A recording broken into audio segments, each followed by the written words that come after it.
This application is Service and Maintenance Database.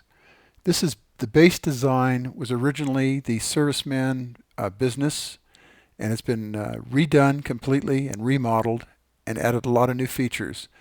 This is also the iOS native version, and it can be used on the cloud or a Mac or a PC, but a different version.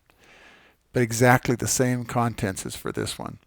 Let's cover what is actually in this application by looking at the application navigation menu. Now, in this application menu, basically you see the main screen we're on now. You're going to see a series with a broken bar between them in two sets. And what basically this is this is the client information portion of the application where it has the main screen and a list view. It has a scheduler for scheduling service and maintenance and a list view. It has a service inventory and a service inventory list view. The service inventory is actually the parts, pieces, and materials that we'd use out on a service job. And this would be the inventory for those parts that would be used in the work order when you're actually doing a work order. So in the work order, you would create the work order and use the inventory and the client information to build the work order. Now, when we get to the work order, I'm going to show you some flexibility that's been added to it that is quite interesting. There's also a portal, which is the lower portion. That's a multi-line portal that allows you to put in the information for the work order, which would also be later be the invoice. And there are two different invoices. There's a work order invoice, which is the standard one with about 8 rows in it. Then there's a work order long, which has an infinite number of rows, and all you have to do is do a find on the work order number, and it'll bring up the work order with the information in it. And you can have as many rows as far as the line items and or labor in that as you want to produce a printed out or a PDF of the actual work order or invoice. The image portal is basically where you're doing tasks on the job, and as you're doing the task, you want to cover what's going on by maybe starting out by putting an image in before you start.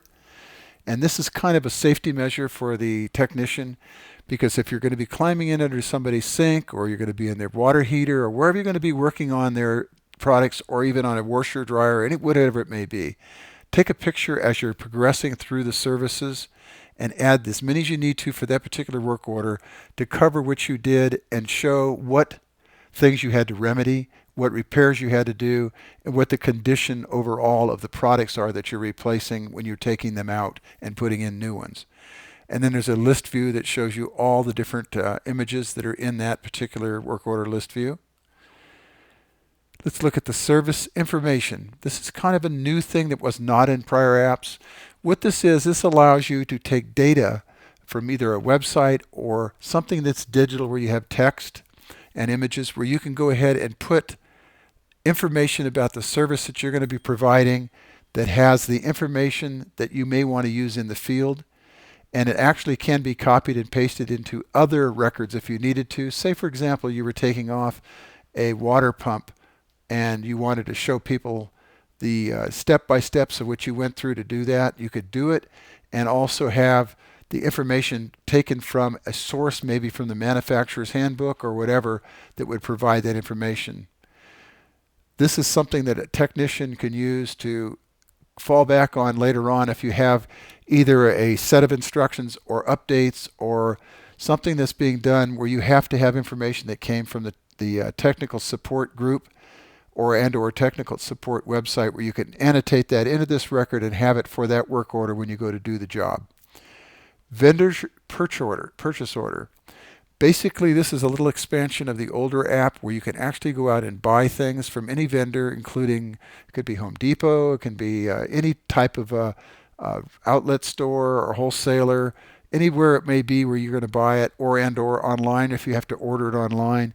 And you can keep track of all those purchases and purchase orders, and also track what your expenses were for those. And it has, for example, the cost and the price, cost being what you pay for it, price being what you are selling it for, where you're creating that. These purchase orders are tied back into the invoice system and the work order, where the information is utilized to update the quantities on hand, the high and low levels of inventory, and all those kinds of math things that are done for you so you don't have to do them. It just adds to the speed of what you're doing in the field, or it also adds to the accuracy of the information that you're putting in. The vendor screen is actually that. It is a listing of the vendors. You create a record for each one of them, a new record, and that information is used by the purchase order and the purchase information in the purchase portal. So there's also a list for that for all the vendors. The next thing we're getting to is different oddities as far as things that are used in the application, and these are individual. For the service, there's a category list that's used in the service work order where you're going to add a category of the kind of technician work you're doing. There's a task list where you can create tasks that you're doing, and I've kind of held back on this where you can actually copy and paste them in if you need to, but I left the flexibility so you don't have to work within a drop-down list on the iPad. You can still just go ahead and take the information and paste it in or type it in if you want to. Work order status list, this is going to be in a drop-down, and you can edit in the actual work list.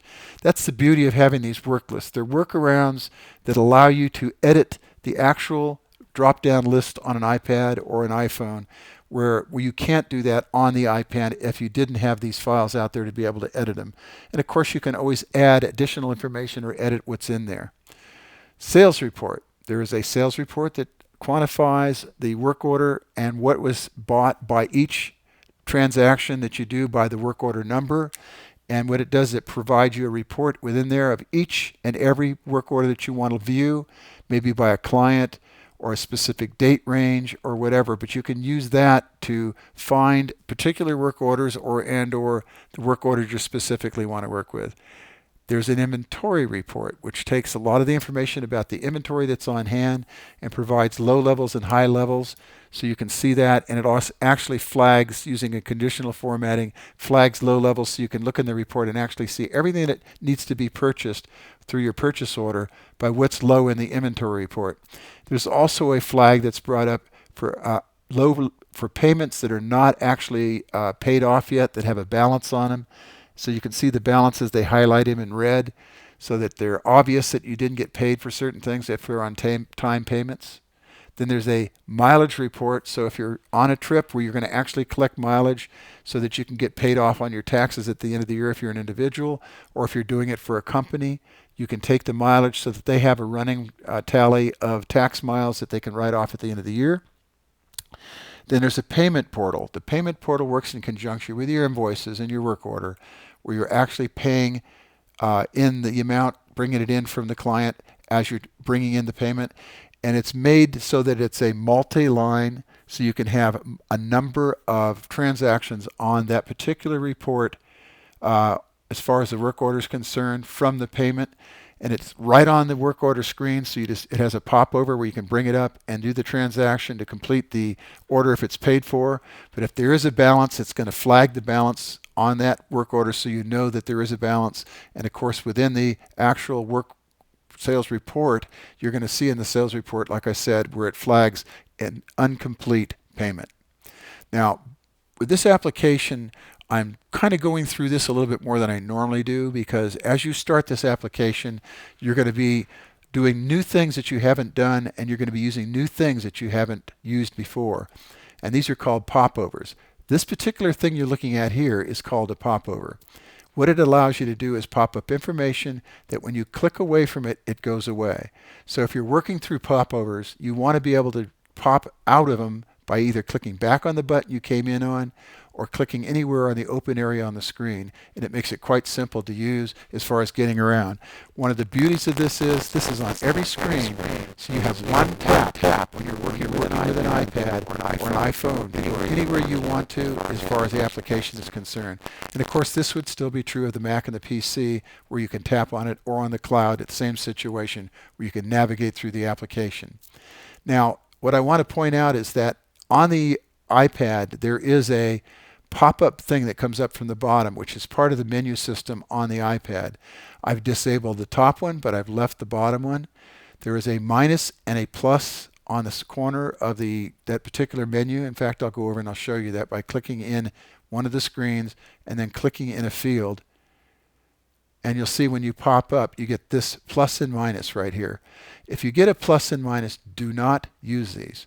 In my applications, you have all the button knowledge you need in the do action area, which is at the top of the screen, and I'll show you that in a second. You can travel between previous and next fields and go through the order of fields, and you can go through and cycle through them. And as you do that, if you're in an image screen, you can pop up the image by a fuller view by clicking this. You can replace it, or you can export it, or you can delete it and put another one in if you want to. If you've already got one in the iPad, it's going to ask you if you want to go to the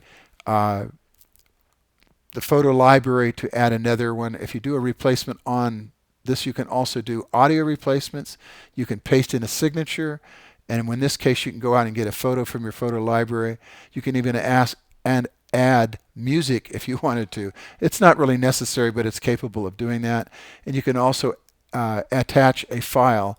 But when you attach a file, there should be a list of them somewhere on the iPad where it can pick them off, so you can add them to that area.